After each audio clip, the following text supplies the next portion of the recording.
the way you relate to people, your boundaries. What boundary? Right. That's the problem. Kylen, you are like every single red flag there is out there. My chameleon color. I'm hiding in plain sight. How tall are you? Just tall enough to be... To not be able to hide. All these things are things that immature children say. And you're 33. I'm a playful guy. And I jokingly threatened to fight my boss's mom. But more importantly, she thought it was funny. And she's just like she laughed right now. No, I did not. Call the police! Call the police! They won't get here in time.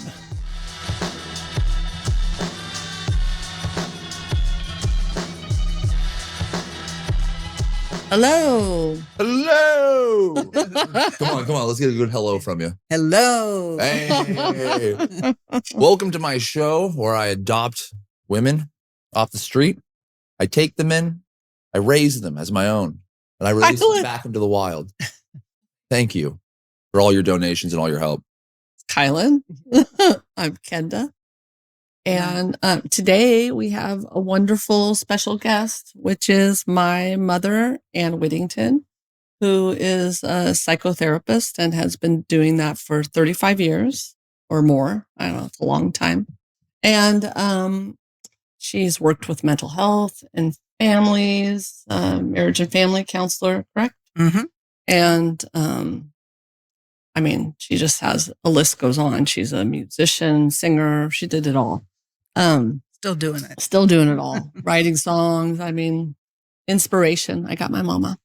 But we brought her in today because I think that we're at a place where Kylen's growing and maturing, but I think you need some tools, like more tools to work with some of the inner dialogue, the way you relate to people, your boundaries. What boundaries? Right. That's the problem. So tools for... I think tools for working with those like things. that emotional regulation, like his triggers. I just see there's like all these little things that leak out into his life, the self-sabotaging. There's a litany of things we can go through, but you can kind of maybe.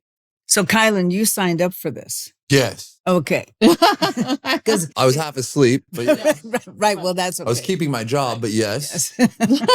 No pressure. Just checking. Checking. And then I also wanted to add that she is not your psychologist. So like everything we have today, like everything we discuss is just friendly conversation.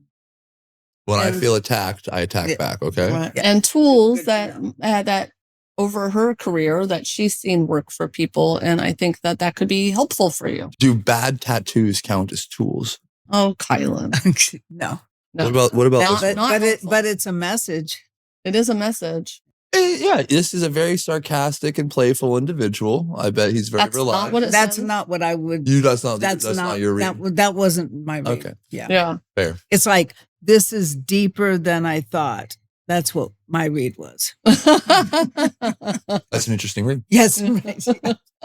Which means that I'll be cautious and pay more attention. If I was just meeting you on the street and saw that and we were becoming friends, that's what that would mean. I'd still lower your guard. Right. I'd get away with it. Yeah. Maybe.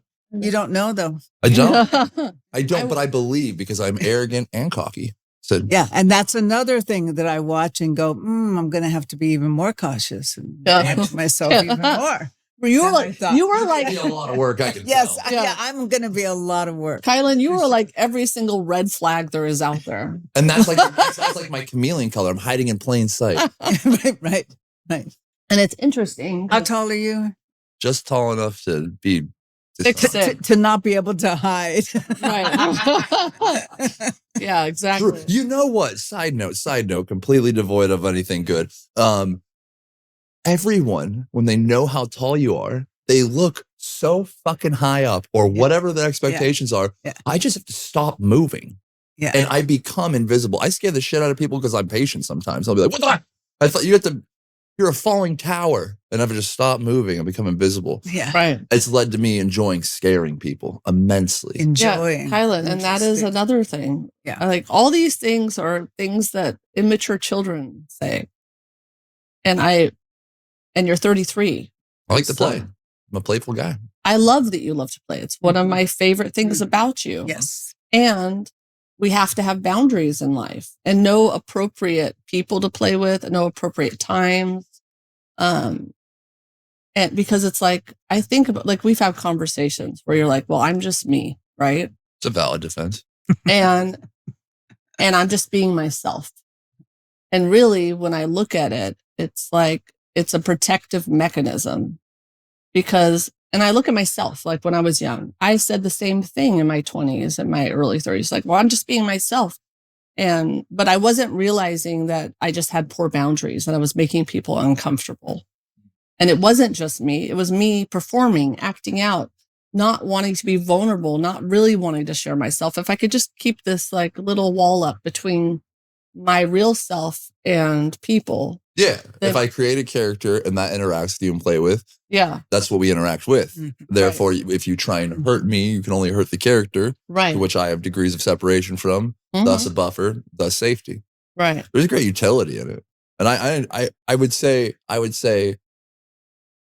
I'm completely open-minded, very intrigued as to what you have to say. I would love to grow some more. I would love to rid myself as many weaknesses and insecurities as I possibly can. But I would like to let you know, I am curious as to how well, not to be a devil's advocate, but play the optimal center of development, right? Right? Engaging, curious, fun, passionate, yet challenging, right? I want to very well define that line of when it's inappropriate. I make people uncomfortable. But remember, when we play, what you're describing doesn't sound like play. It sounds like strategy. Play is when we don't care we're just immersed in something and feel safe enough to immerse ourselves and have fun and free associate and do where you're right. But like you feel safe enough to play. So like what if some people, they come from different upbringings, different cultures, different values, right? Different codes of ethics. Well, if our defense mechanisms are up, then how could we possibly be relaxing and playing? I don't know if being relaxed is synonymous with play. Right. I meant relaxing the defense mechanism. But one thing I want to say about defense mechanisms, whatever we use to defend ourselves against being present, fully engaged, it's usually our natural talents. Yeah. So if somebody uses humor as a defense mechanism, this is just my take on it. It might not be true, but this is what I believe. If somebody is humor, they are funny. And if they use humor as a defense, so whatever it is, way you're describing defending yourself in the world and keeping safe, those are probably some really good talents. You just don't want to use them all the time. And maybe they're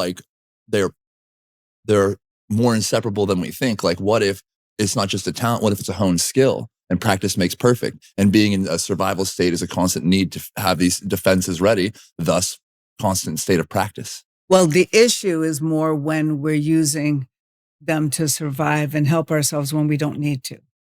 Like you're not under threat. Yeah. And you still are sending them out to. What I see right now is what you do every single time, Kylen, is that you are trying to you're oppositional. So you hear something and somebody's telling you very clearly that's very experienced, and you're always going to be the devil's advocate because it justifies your position. And I want to go on. This morning, I went into my red light therapy thing. I do that in the morning sometimes. And I had a woman similar age to my mom, and she went and watched the episode, and she was very triggered by it. She said, I don't feel like he respects you. And it's kind of similar to my mom's experience, which it's like, I'm looking at the generational reactions. The young boys are like, oh, it's so funny, And I think just like my mom's here, she sits down, you're to like, oh, I'm going to beat you up. That's like your first joke. And it's like, you can't talk to your elders that way. You can't talk to my mom that way. Well, you can. Well, you can, but there's no boundary there. And it's like, maybe get to feel somebody out, see what their boundaries are. And then like, okay, it's safe to go there with this person. Or, you know what, that I just made that person uncomfortable. And you tell me all the time how you're like, oh, I can read people.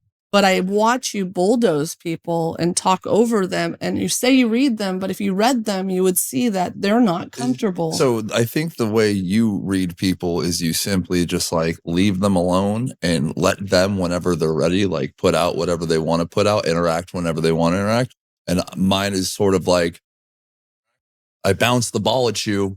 How do you play ball? Do you even play? Right. And sorry, the last little thing I want to add. That's what I consider acceptable. I would never use the term bulldoze, though I can totally understand. And oh my God, I'm a belligerent person. I'm loud, even if I wasn't loud, very belligerent, right? In the sense of like, hey, I want to play right now. Right. And I go and I interact like that, but like, it's not nefarious. It's not, I have no intention of being intimidating or like some berserker that's just coming in, taking what he wants and like kind of being like, yeah, did you see what I did? I got away with something. It's genuine. Like, would you like to play friend and equal? Well, and that's going to work with a lot of people. It really does. But it won't work with everyone. Does it have to? Only if you want to widen your scope of who you're interacting with. Fair. Because I might go, oh, that was an interesting interaction. I'll make sure I don't interact with them anymore. Because it just wasn't your cup of tea. But the way I see it, though, is talking about what you were saying is if you walk into a living room and you start rearranging the furniture before you see why they put it there or that it's their space or that they're the ones that did it, that's what we're talking about. She's saying read the room. Don't just start moving things around and throwing the ball in the room. And it's like, I'm here. Here's my ball, right? Instead of look at me, Now, sometimes that's going to be totally the thing to do. And other times, I think it's about having the flexibility, hallmarks of evolution, adaptability and flexibility. It's having the flexibility will give you more power because you can show up in all kinds of different situations. And I think what we're really talking about here ultimately is activating growth. Okay. And if we're in reaction mode or in survival mode, we're going to miss so much. And we're not going to be as aware of we're not going to be as self-aware. Yeah, the goal is not growth, it's survival. It's survival, not thriving. Right. And I think so he trained dogs, for example, right? Mm-hmm. And what it sounds to me is like when you have a puppy, the puppy is like, pump, pump, and you're still behaving like a puppy. I think that's it. It's like they test all these boundaries. They nibble at you. They bite. Sometimes you have to teach them not to do those things. And I feel like I'm still working with a puppy. Mm-hmm. I feel like you do those things and you think that's play. And yeah, you are learning boundaries, but I don't know that you understand that as you grow into more of your adulthood, that what you're going to learn, what you hopefully learn and grow into is that you can't do that with everybody. Mm-hmm. Like my 92-year-old grandma, there's certain ways that I just would never talk to her, right? Because I really respect her. And I know that she comes from a different generation and that, that the things that I could talk to my girlfriend about and laugh about, those are not the things I can laugh with her about. Mm-hmm. Just like with my mom, I'm not going to maybe cuss as much or say certain things because I know that in her view and her experience, that's not what's funny to her. Yeah. Right. And at the same time, I think there's so much for every generation to get from each other because it's like when I'm with my mom, we laugh about just ridiculous things, but we're not hurting anybody. We're not talking down about it. It's like more of just situational little moments. And so I see her humor and it's different than if I go over here and I have my girlfriend's humor. Right. And so I think it's important to adjust and know how, like we talk about, be like silk, it's like be able to adjust like, oh, I'm with my friends. So right now, this is how I can behave. And that's super fun. And oh, right now I'm with Kenda or Parker or Ann. You have to be able to adjust. And I think also having agreements, like you two have an agreement, whether it's spoken, not spoken, of we're going to grow together. Mm-hmm. We're going to do this together. You're both committed to, you're committed to accountability, honesty, and growth. Right. And you're committed to Kylen, and Kylen's committed to being mentored by you. You guys have made this arrangement, and that's pretty cool. It is. Yeah. It's a beautiful thing. Growth in itself. Yeah. But it's also a lot of work and a lot of commitment. Yeah, but that's what life is for. It's not for the low hanging fruit. That's not an adventure. That's sloth, laziness. No one cares. Yes. Yes. So earlier you brought up what constantly a thing I do is I play devil's advocate. Very much so not going to deny that it really does look like that. And maybe that is exactly what I'm doing. Maybe it's just hubris trying to convince me otherwise, but I truly believe that though it may look like it sometimes, and there's got to be times where I just reflexively am exactly that. Undeniable. It's got to happen. It's got to happen. And I bet I'm not aware of it. That's totally got to happen. But I'd really like to believe that right now and in certain moments, part of it is like someone triggered him. He's being defensive. It's almost as if he's shutting down and he's not listening and he's defending his right not to change, which is not conducive to growth. And it's like, get ready for this one, guys. Curveball. I'm going to claim the exact opposite. I want growth. I see the utility, and I believe you to be a vector of new knowledge that might help that. You have my full attention and you have my full cooperation. Now, this might not seem like cooperation when I advocate for the other side, but part of you both telling me the advantages of behaving in a different way are not completely without understanding how not doing that is inconducive and the negative impacts of it. I think a full, well-rounded understanding has both the pros and the cons, right? Sure. And so, sorry, but by me fully fleshing out, well, this is what I think I'm doing when I'm doing it. Tell me if I'm wrong, because I'm open, my ears are open. And assuming that is how it's happening. Mommy's turn. I mean, if you have something to say, but do you get my point? Like, I'm actually coming at you being like, well, if we're going to talk about how I can improve, here's my model. Here's exactly my model. Yeah. And I'm being honest with you, not defensive with you. I'm being honest with you. Yeah. Now analyze that model. And once again, I think I'm getting this done. And I think that my values are like this. And if my values are like this and I'm getting this done, what do you guys think about that and my methodology? Yeah. Because I want your opinion. I'm just thinking about my body's response right now. Okay. Is my body is a little bit stimulated. I feel like you've been a little forceful towards me. Just right now. With your energy, with the energy of it.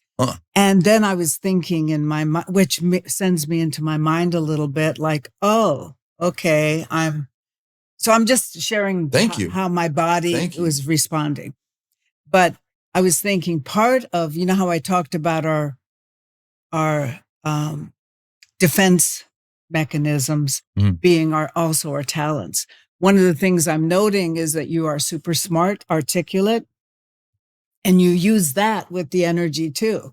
And so it's hard to argue with what you're saying but the energy of it feels very kind of, I guess I would say aggressive. Yeah. If I change my energy, could we then contend with what I'm trying to understand better? I think that the thing is that you're a master of debating and that you are very capable of finding a way to make an argument for anything. And I don't know that it always serves you. And so you make good arguments. Sure. But I would love to see in you is not passively going, I'm just going to believe you. I understand that is not helpful. Yeah. And this is a conversation I have, but curiosity. And so I think I'm lacking that right now. That's not exactly what's driving me open-mindedly. It doesn't feel that way. What it feels like is this is what I think versus I am curious about this thing. I would love to learn more about this thing. You come with like, this is my argument. And I'm going to say, well, what about this?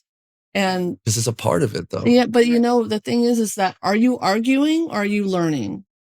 Because I'm learning. Okay. But when you watch a film, like say you watch something, you watch people you respect, you're kind of absorbing, you have time to hear, time to listen. You're not formulating an argument to oppose it. And sometimes, or to oppose them in like a debate, right?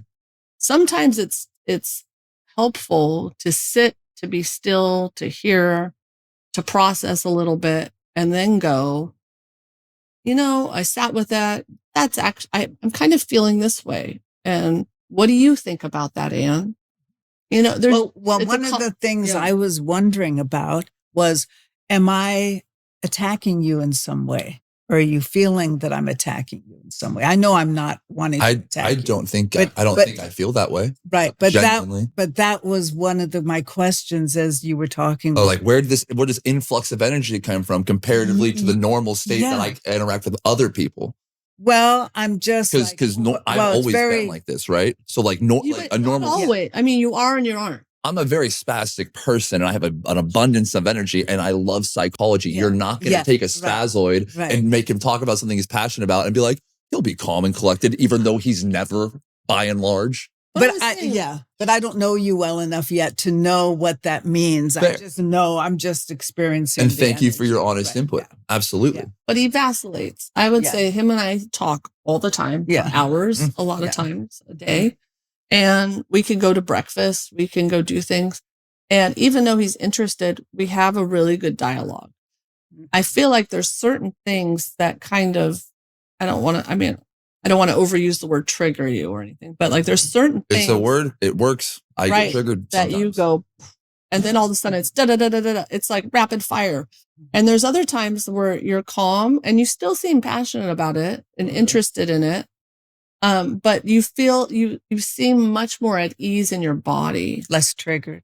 Yeah. And it's like what you talked about. It's like, it feels intense, right? And there's times where it's like, you seem really grounded. And I guess what maybe mom's experience, like you don't feel, your energy doesn't feel grounded. Yeah. Right.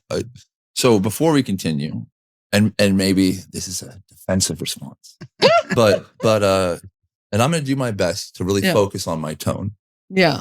Really, I'm going to, and maybe the cadence, I'm going to try and slow it down so I can not affect you so.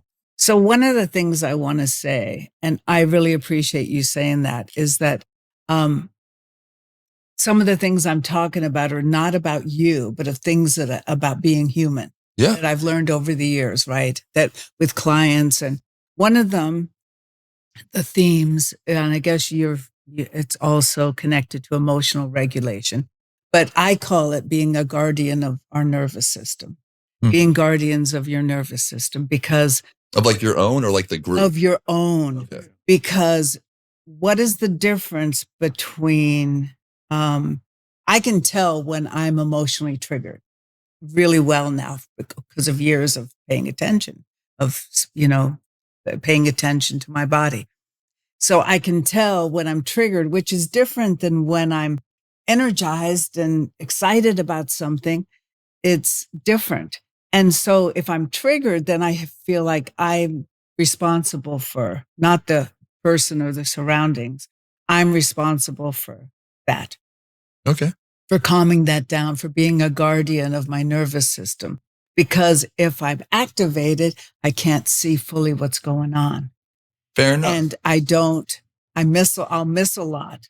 And I don't want to miss. I want to be as fully present as possible. So this thing about, my question is, do you know what is the difference between I'm spastic or I'm excited versus triggered? And being triggered. Yeah.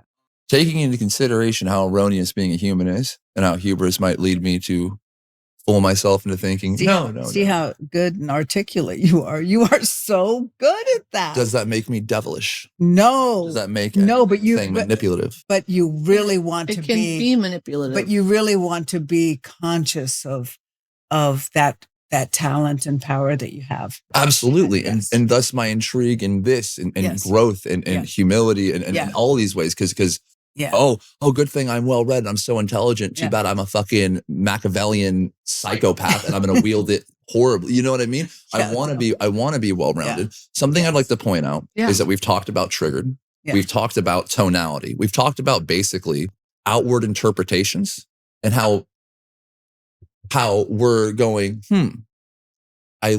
I'm trying to hear you or attempting to. Interpretations. And then, but your energy, now I'm just going to interpret the energy. And it's like, okay, fine, fair enough. Taking all the data. I totally agree, taking all the data. But at one point, we go, it's almost sounding like, hey, careful. If you get too triggered, or if you come off in a certain way, and to some extent this is true, maybe if I'm so threatening or so loud, it's just so uncomfortable for you. You might miss some things. I not just miss something, the conversation might get up and end because this is just unbearable, right? But at the same time, how about this? A mother is triggered because her child's in danger. And her child's in danger. I don't think of that as triggered. Well, what would you call that? I would call that just basic awareness. Like, what's the difference? Triggered is when it's not necessarily happening right now in the sense of the threat. That's a real threat. Okay, let's try this one out. The politics and school system. Let's say there's a mother who fearfully and truly believes that the system that her child is placed in is going to ultimately do irreparable damage. Not right now, not immediately, and not physical, but ultimately, mothers have felt that. Inevitably, and impending. Right? I think I'm just saying the same thing over and over again. Sorry, so articulate. Would you disregard any word of that mother who's preaching, who's basically trying to say, these are my worries. That's my kid. Because triggered. Or like, whoa, you're coming at me. And it's really aggressive. And it's like, I wonder fucking what. Those are different things. Why are they different things? Yeah. Because here's what I think about. If we really get to the core of it with you, the way you've learned to behave in life was based on some really difficult situations in your childhood. So ultimately, tools to survive is what Right. And those are just like survival mechanisms that have manifested in different ways inside of you. Would you agree, Mom? Yes. Do you have anything to say about that? Well, initially, they were good because they did keep you surviving. But eventually, they become they become your MO, not just yours, but any of our MO. And our coping strategy. And so we're in survival mode when we don't need to be. Right. Yeah. I think that's a different thing than talking about, a mom and her kid and going, look, we all have to be aware of what's going on in our surroundings. Why is it different though? Because I'll tell you why. Because if I am a mom and I go, you know what, I just don't feel like this is a good situation for my kid, you're making a reasonable decision. It's not based on being triggered. It's based on going, hey, this is the patterns I've seen. This is what I've seen be successful. This is why I'm calling it the outward interpretation, is because maybe she's felt this way. Maybe she's seen this. And so she's had weeks to meticulously. But this is such a vague example. We're talking about my characteristics. Yeah. And you're wondering if I'm just being a devil's advocate or if I truly am being curious and open-minded. What do you think? I think it's the latter. I think I'm truly being open-minded and curious. And I think that we might be conflating the fact that, one, it has a lot to do with me. Two, it has to do specifically. So you don't think you have a reactive, you don't think you react in ways that are defend you from connecting? Quite the opposite. Okay. Quite the opposite. But yet other people with you might feel that they're not able to connect with you. So that's an interesting. You believe one thing and the people around you believe something different. I would like that to be, okay, so how so? I understand that when I'm loud, people's ears kind of like, okay, right. I see self-awareness, being self-aware is going, here's how I'm behaving. You're looking at yourself, and here is how my behavior is affecting those around. Okay, so let's backtrack a little because I'm trying to talk about one thing and then we just jumped again. Okay. So real quick. Yeah. First and foremost, what I've been trying to get at is simply, I hope we don't conflate my tone or energy as somehow the real truth to the core issue. That's like supersedes somehow like any of my words. Because, the way it made me feel, I just stopped listening or something, or I just straight interpreted it. And your words were just mute at that point. And to which I'm like, okay, that's difficult. Right. I wouldn't agree with that. But if that's why I want to know if that's what we're dealing with, and not to imply that it is. I'm just saying, do you see how, before we go further, talking about core characteristics of mine that are totally derived from the survival I needed to do. Right. I don't look at myself as anything other than the evolved state and still remaining that hurt, scared little child. I'm not just articulate, lady.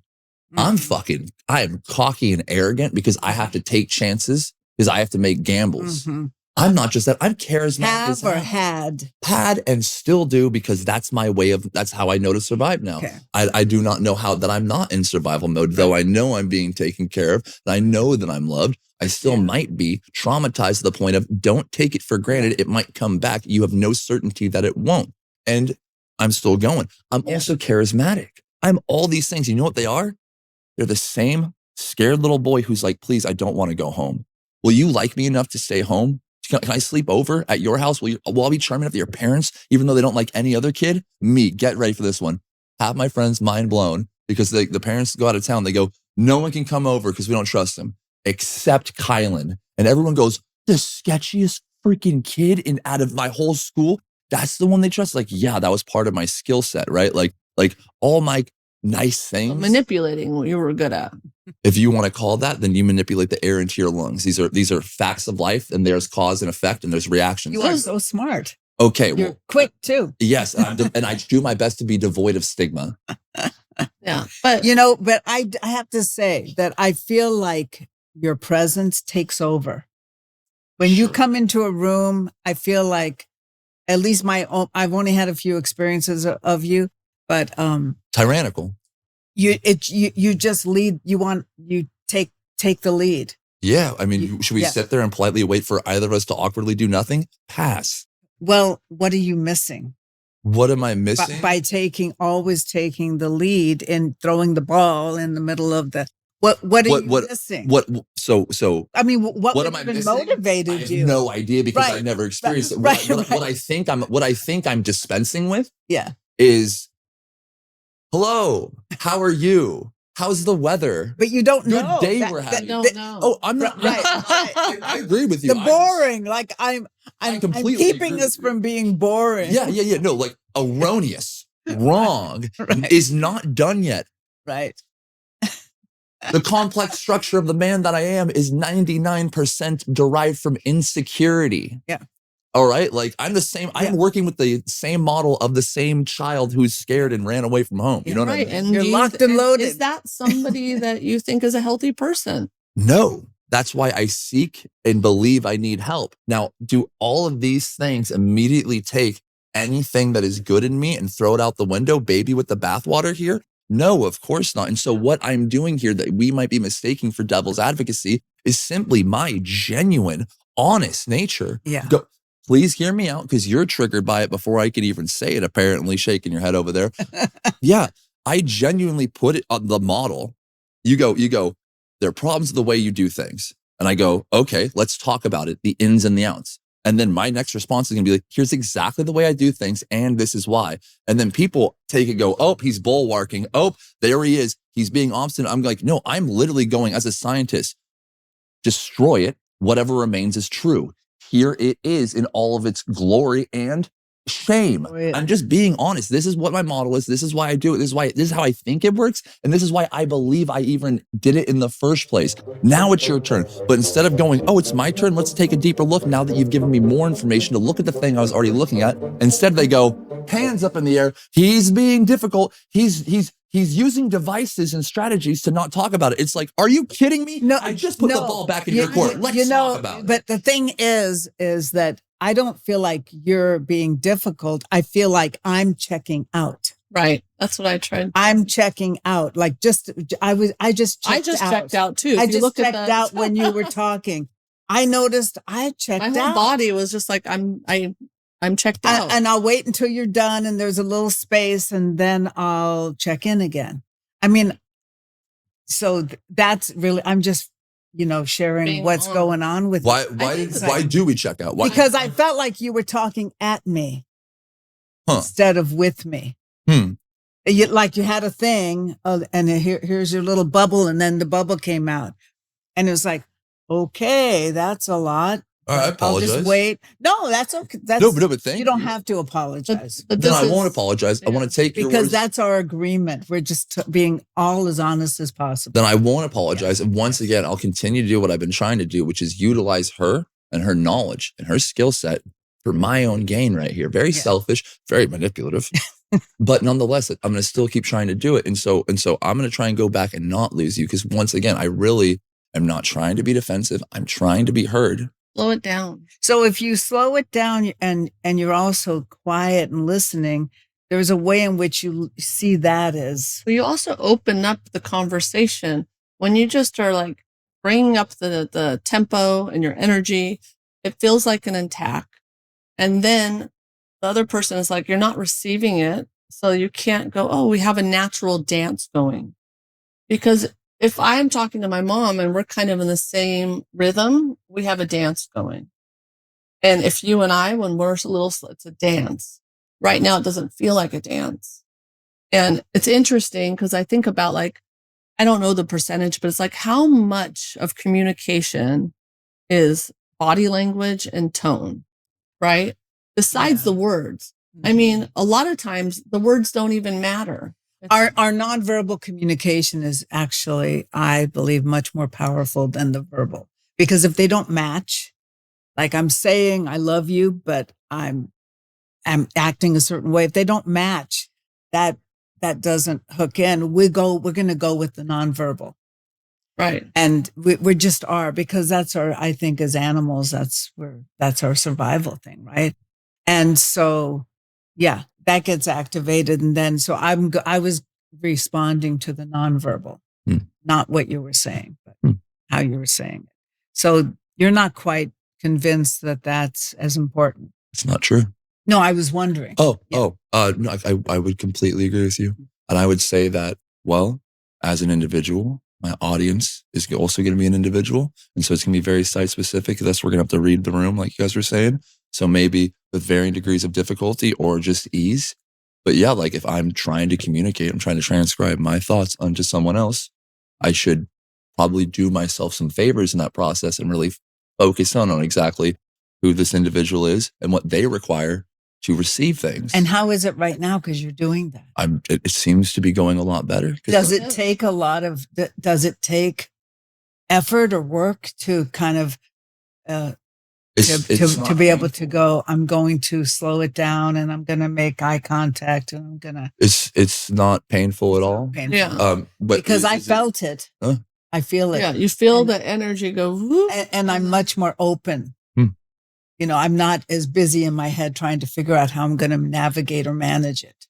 I don't want to be managed. No, yeah, fair.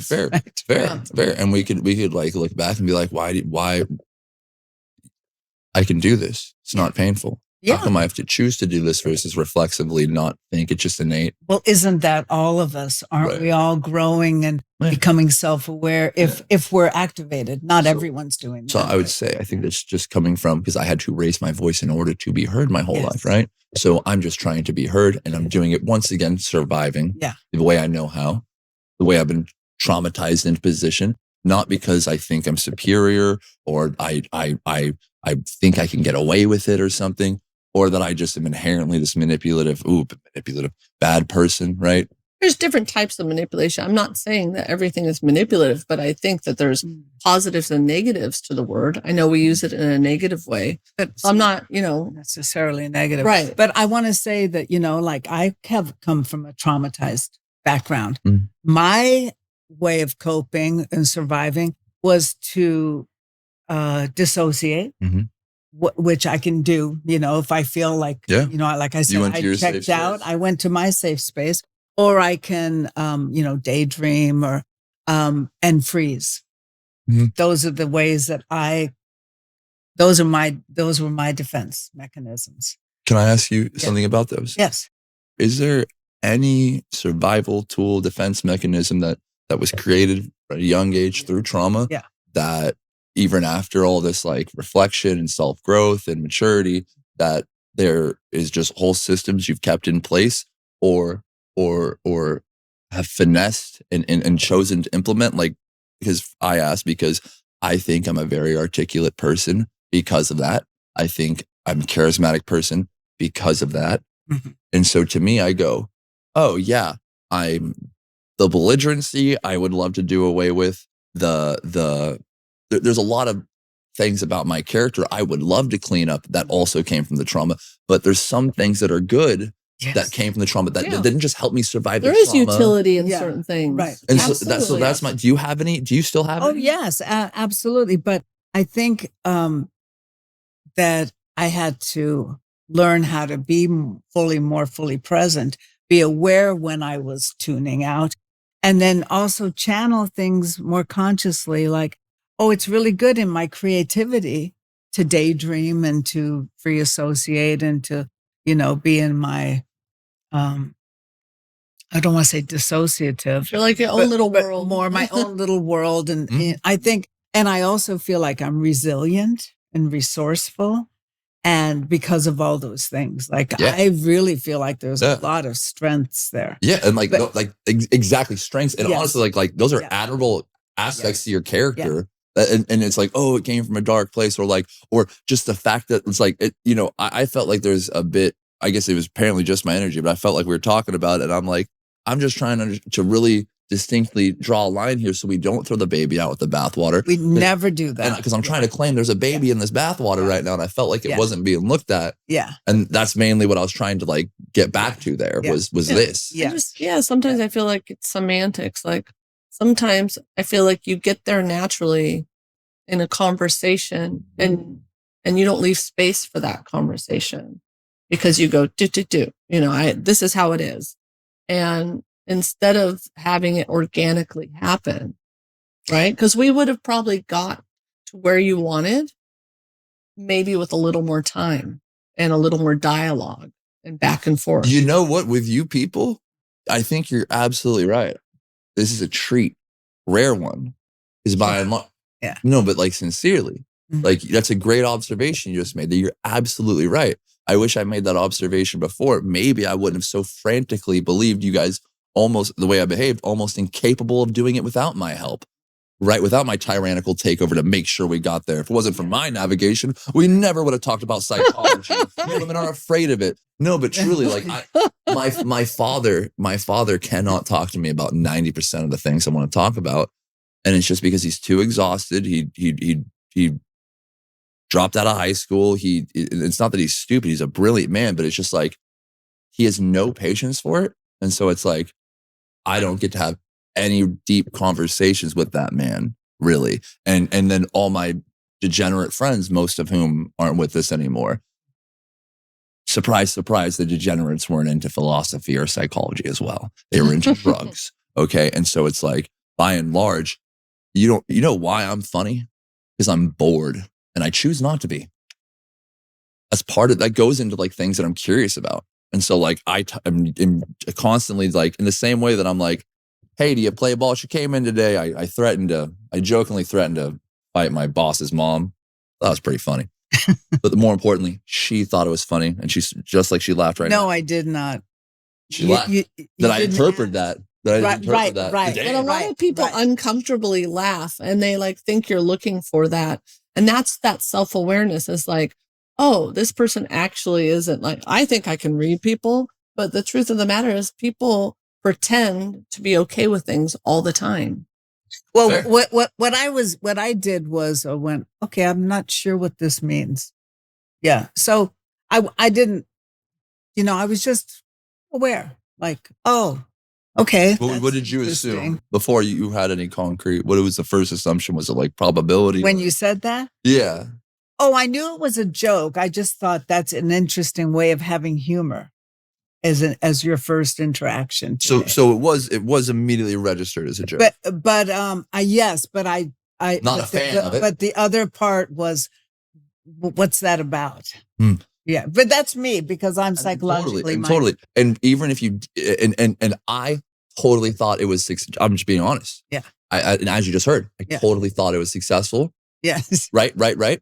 And what I was attempting to do, regardless of it being successful or not, was I was just trying to be like, hey, we're going to have a conversation. Yeah. I would like to know before we go on to recording, I need to know a little bit about you. So it's hey, and I guess funny enough, I don't have boundaries. I have yours. And I go, so who are you? Where are your boundaries? What can I do with you before it's inappropriate and I make you uncomfortable? Because ironically enough. And what did I say to you when you did that? What did I say to you? You said. It got her uncomfortable right away. You said you couldn't. I said, you can't talk to my mom that way. And why do you think I said that? Because that's your values? No, because I know my mom. She knew I would be and I know that that's not going to be her style of humor, and that's going to make her uncomfortable. Yeah, good. And I did not know that. I was like, maybe she's Right. just being a good daughter and showing respect, showing, you know. And I do, and it is respect, right? But it's also, and my assumptions can make it certainly an ass out of me, and so they have. Now, what I was attempting to do.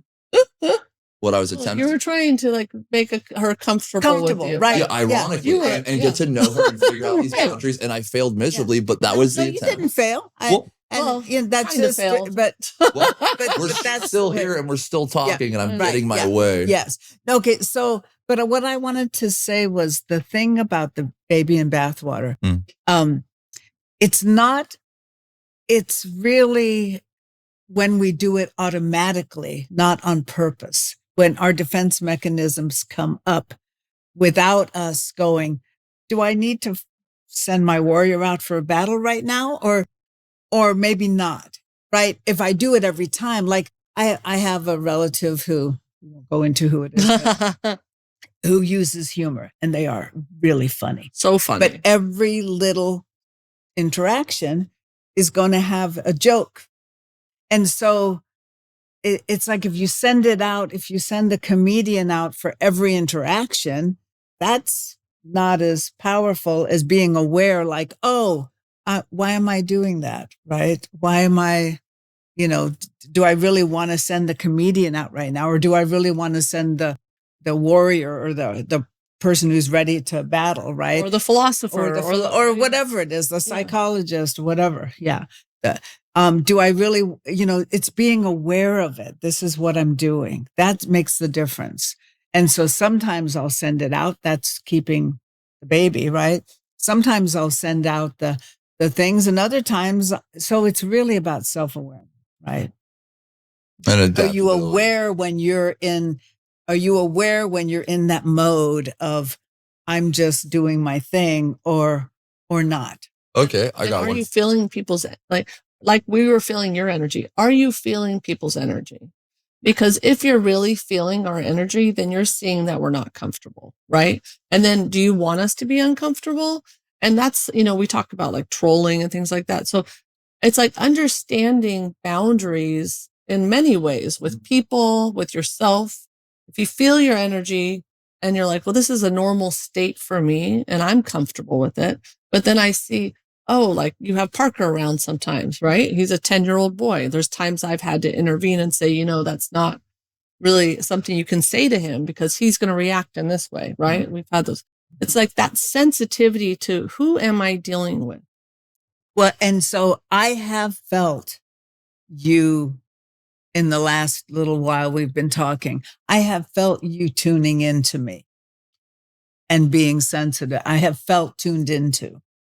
So it's not just, I've also felt the energy of when you're just doing your thing and then don't know where I am, right? I want to dissociate. But I've also felt you, like right now, you feeling me and tuning in. So I felt both. So you have that capacity. Yeah, for sure. Yes. You have that. I mean, look, we've gone through a lot together.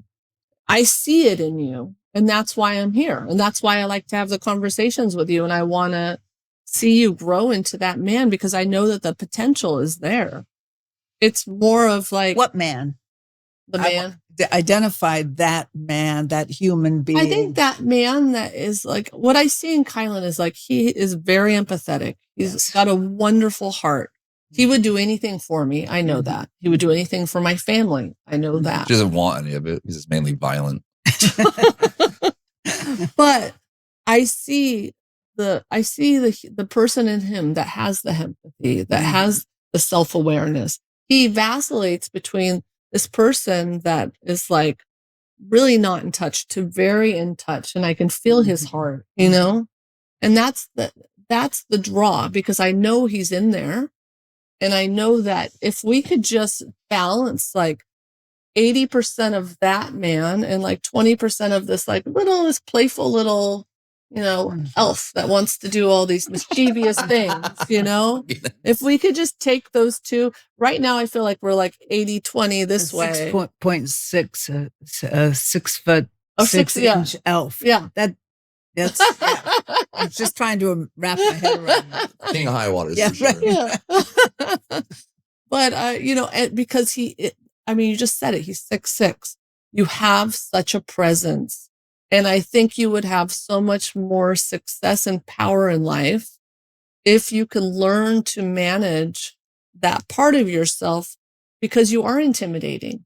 And so when you get passionate and excited about something and you're standing over a 5'6" woman and being like, hey, that's a lot, right? My best friend is 5'1", and I throw him like a ball. Yes, we you have throw him so like much a ball. fucking fun. Yeah, sure.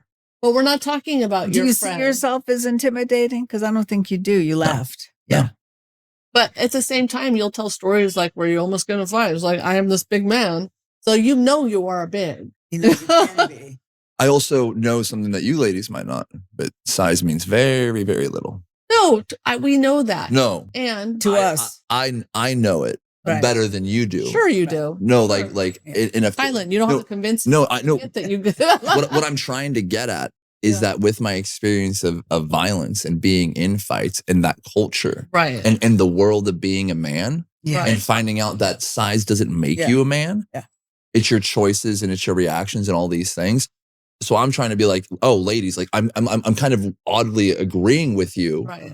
Not oddly, but I'm agreeing with you, which is like, yeah, you have this thing and like, oh, look, you can vacillate between the two and it's 20/80. You could do it. You need to work on it. It's like, yeah, I need to work on being aware of that. I need to work on being aware of my size, because that's disregarded by me, because it doesn't matter about my size. Right. When it comes to fighting, speed is way more important than size. Right. And what you do and skill and all these things. And when people judge your character, people might look at you first because you're bigger than the rest, but you'll just be judged before the rest, and it'll have nothing to do with your size, Right. And so when I go out into the world and I'm like, hey, what's up? All I'm registering is your freaking eye contact and your tone of voice. I'm not realizing it's hi. Right. Yeah. Right? Right. Like I'm over here like, nice to meet you, from my point of view. Right. And then people are like, Kylen, you moved a little too fast. Everyone basically was afraid for their lives. It's like, hey, ladies, have you ever gotten excited and convinced the whole room that their lives were in danger? Have any of you done that once in your life? I think It's a fun one. And you go, I love where I am right now. I'm having so much fun. Everyone goes, we like you too. take it down. Yeah. Well, it's like I think about like all of my sons are tall.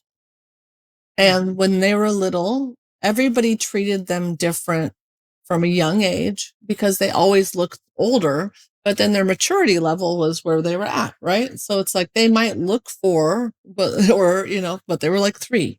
And as they got older, even more so. Mm-hmm. And so it's like, yes, is it fair that they had to deal with that? And it's not fair. I mean, fair. What was it going for fair? No, I'm just saying. Oh. But it's the reality of it, right? Yeah. And so it's like I had a partner, I'm not naming names, but he's a bit taller than me, not my husband. And when he would get angry and like say we're in a fight and we're in a small room and I was in the corner and he's looking down at me and he's mad, I felt unsafe. I felt scared because I'm like, even though I'm a 6-foot woman, this guy is towering over me and they're big. And I'm like, what is he going to do to me? I don't feel safe. And so it's like understanding when you come in with all this energy and you're a big man, you have to understand the world around you, right? And you have to adapt to that.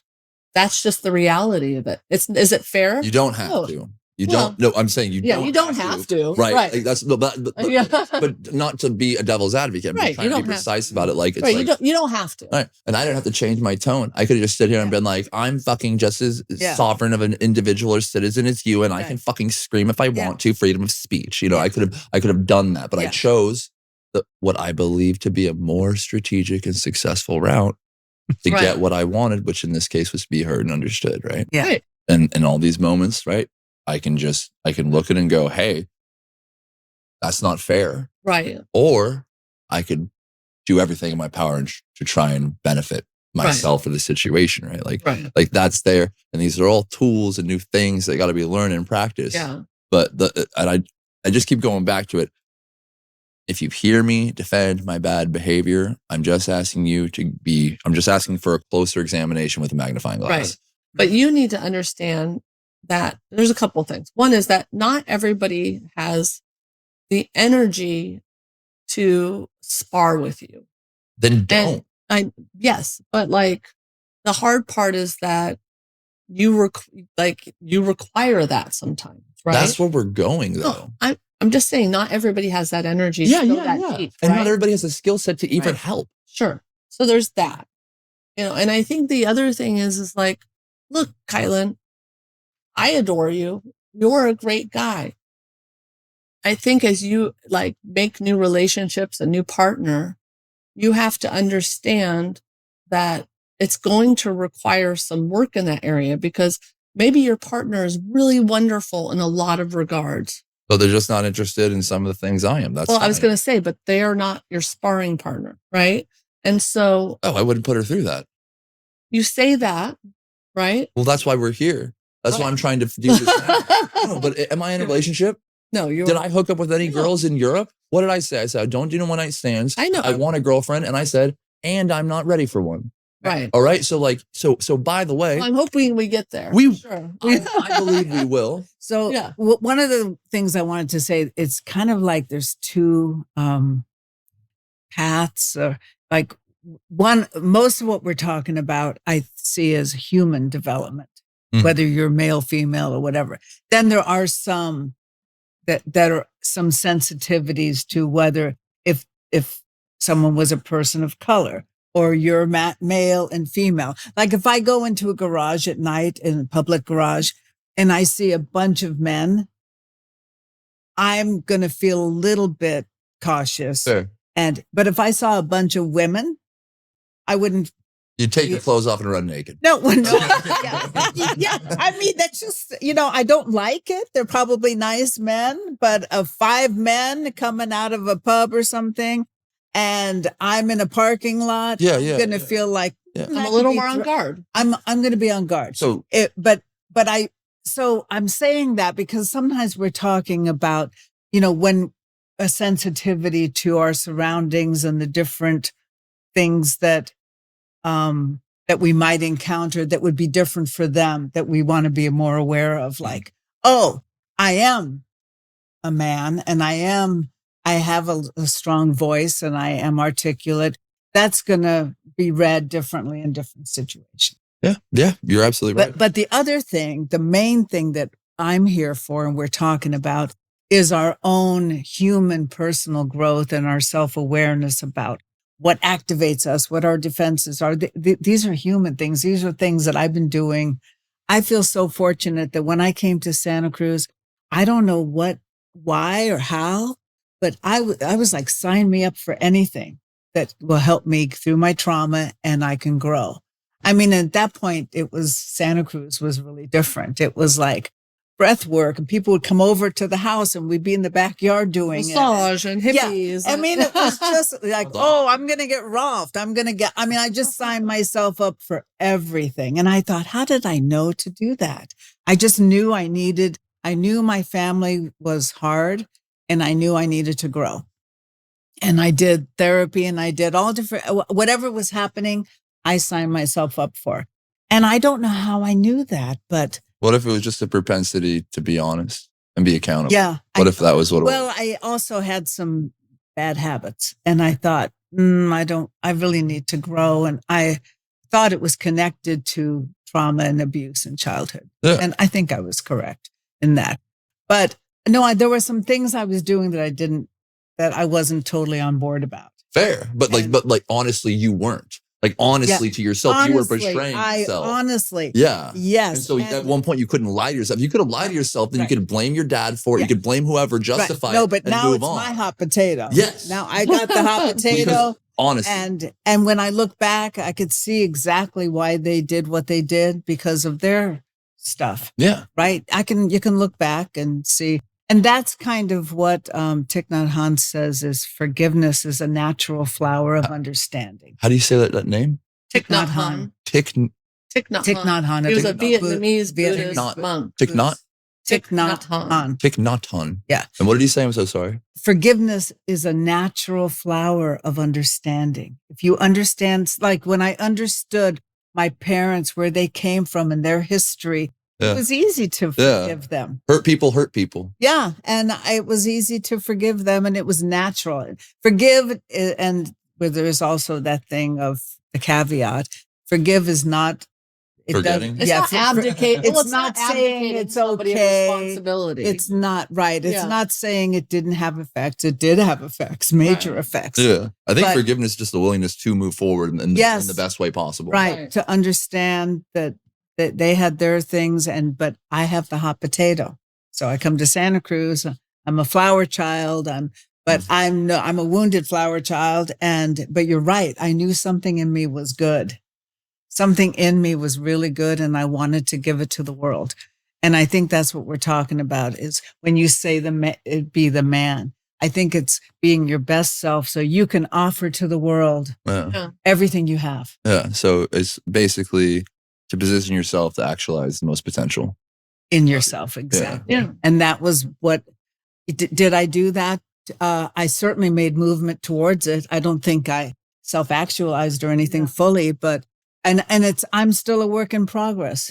Even in my 70s, I'm still going to be growing and learning, because that's being honest to myself. What if the inability to be perfect is actually like an evolutionary tool? Like in the same way that reproduction is not self-serving, it's serving of the species. So like, what if like, oh, wait, you did it. She was a perfect human being. Every ounce of potential was actualized. Yeah. You know what? Her predecessors could no longer look to her how to recover from a mistake, shortcomings, right? And so it's like, what if because of the few, you missed the 10% of your potential. Yeah. What if I'm not worried about that. And I'm almost saying like, not only should you not be, thank God it happened, because now you also have the insight of, I know what happens when we don't get our way, when we fail, how to get back on the horse, how to recover from it. Yes. Versus like, I know how to be perfect and you're simply not, right? Like I think there's so much to our failures and the knowledge that is there than the idea of simply getting lucky with your victories. You know, what's funny is that, so Mom and I went to this retreat years ago. It was like a 3-day seminar. And Mom and I are in this group with another therapist, and they're like, what do you have to work on? And the therapist lady goes, I'm a therapist. I'm like, I've already worked through it all. And Mom and I are just going, okay. Must be nice. Must be nice to be like 35 and figured it all out. It was just like so hilarious. But remind me not to go to see you. I wish I was there. I would have stood up and turned to him and told him it was a her. It was a she. What? Oh, wow. I would have turned to her and said, I'm the most humble person you'll ever meet. But it was so funny. And, I think about, it's like, believe me, I have done things I cringe about, I'm ashamed of. There's so many moments in our life where you could have gone right, but you took that left. And good, and thank God you did. And it's like all these painful things where it's like, I didn't learn the gentle lesson. I decided I was going to make it really hard on myself. And that's part of it too, is why I'm here for you. It's like, I've seen myself do things, and I do have shame. I have shame about some of those things. Yeah, because you have honor. And I go, that is not aligned with my values and who I want to be in the world, or the kind of parent or the kind of daughter I want to be. It's like, I'm almost 50 next year. And it's like, I know I have so much growing still to do. And even us sparring back and forth, it's like, that's helping me grow, because when I see myself do things or get triggered by you, I go inside and I go, what was that about, Kenda? Like, now I can do that. And I go, that's not what I wanted. I need to approach that slightly different, But it's like being the mother of. But that growth is activated. It's activated. You're helping me grow too. And by the way, sorry to interrupt you, but the whole, you don't have to mentor me. I don't have to listen to you. No. Yeah, no. I mean, there's an But agreement. that's the reason. Right. But no, what you just talked about is the sole reason I do. Never have I ever met someone who's willing to engage and contend with me on these philosophical, psychological debates, political debates. And on the very rare occasion where you're even like barely wrong, slightly wrong, well, not 100% right. And you know what you'll do? You'll come back to me through a text message or something. And whether it be research or just investing, and whether it just be you simply being like, hey, I was wrong. I've never had that experience before with any adult, any peer of mine. I never had someone truly hold themselves accountable with no threat of consequence. Like, what was your consequence there? Yeah. Right? And so like just her own personal I just style. Say thank you. Thank you for that being part of your character. Thank you. Yeah. It's important. I look at like, I'm role modeling for you. I'm role modeling for my kids, my partner, even my parent, like everybody, and for myself. And I walk through this world and I go, how can I leave it better? How can I help people that they don't have somebody, they're having a hard moment, they need somebody to show up for them? Those are the kind of things that go through my mind. And I see my kids struggle. I see you struggle. My mom, we all do. And I go, how can I show up better for them? And so that reminds me, I know that Kenda is a mentor, but are there any male role models, men that you look at and you go, wow, I like the way they're doing manhood? Jordan Peterson. And what is it about him? What qualities are you like wanting to emulate or respecting? Accountability, his discipline. So I respect discipline. His compassion. And I respect compassion, discipline, and somebody who's accountable. Yeah. And I love the word disciple and discipline because so often people think of it as a punitive thing. Like, I got to be disciplined. Yeah. Instead of like, I've got to love something enough to want to be a student of it, just like you're doing. I've got to love something enough or someone enough to want to discipline myself. Yeah. To learn. Yeah. Like, I think, and Jordan Peterson taught me this, but something that I found super attractive and helped with that like distinction is learning that the words commitment and sacrifice are synonymous. And you go, oh. You go, huh. I haven't thought of that. They're interchangeable. There's not a single sentence you could possibly create where those words are. But those words seem different to me. Right. And yet when you sacrifice something, is that not the ultimate you committing it to it? I don't know. I'm going to have to explore that. It's so much fun. Have fun with it. Tell me about it. It's sick. Yeah. I'd have to spend some time with that because initially they seem different. Yeah. Contend. It's awesome. One of the things I was thinking, you said this, but it's like, I love that I can mentor or be a role model in Kylen's life. And I also wish that he had a really strong male in his life that could show up like me, because it's like, I had that in my parents, like you and dad. And there was other adults that showed up too, whether it was a volleyball coach or, whoever, or your friends, right? I had all these. And sometimes I think I am really fortunate that I had I had aunties and uncles and stepdads and everybody that showed up and helped me kind of rise. And I think to myself, like, how many adults do you have that you interact with that help you rise? Undeniably, my father. He's far from perfect. He's flawed. So am I. Aren't we all? But ultimately, I can say at the end of the day that I have a father. And not everyone can say that. And that alone says something. Right. It says a lot, actually. And so for that, whether it be that I've learned more landmines than the solid path you can surely step upon, still have an example who has helped me navigate this very, very treacherous world. And is he still growing and learning? And do you see that? Is that part of it? Yes. I see him struggle and contend with his own growth and struggle without grace, just like me. Father like son, yeah. Apple did not fall far from that tree at all. But and like that's part of it is like that's like another thing. Like, you may not like this, but it's something you share with my dad. And much more gracefully, but he's accountable. And it would eat him alive even if he has to lie to himself. Why would he have to lie to himself? Because he shares that accountability factor, that need to be honest, this drive to stand in the light of truth. And if he didn't have that, he could simply just dispense with this negative feeling inside. He could just put it off on me or put it off on the circumstance and how stupid it is and beneath him it is. And that'd be enough. And he'd be done with this negative feeling, but he can't. Right. So it drives him into like, even though we get into fights or do whatever. And I'm sure, you know, I know I'm wrong too in my own ways, like not just trying to like vilify him at all, but like I have a role model, not the greatest role model, not a perfect role model, but good enough to get me where I am. And I take one look around and I go, well, thank you. Right. Because it's a pretty good place to be. Right. So him, my mom, everybody, you know, no one was perfect, but at least I had them. Yeah. And that's something that I do take in consideration, because I do look at my life and go, hey, how come I'm not with my friends? How come I'm still alive? I walked very similar paths to them. And that's something.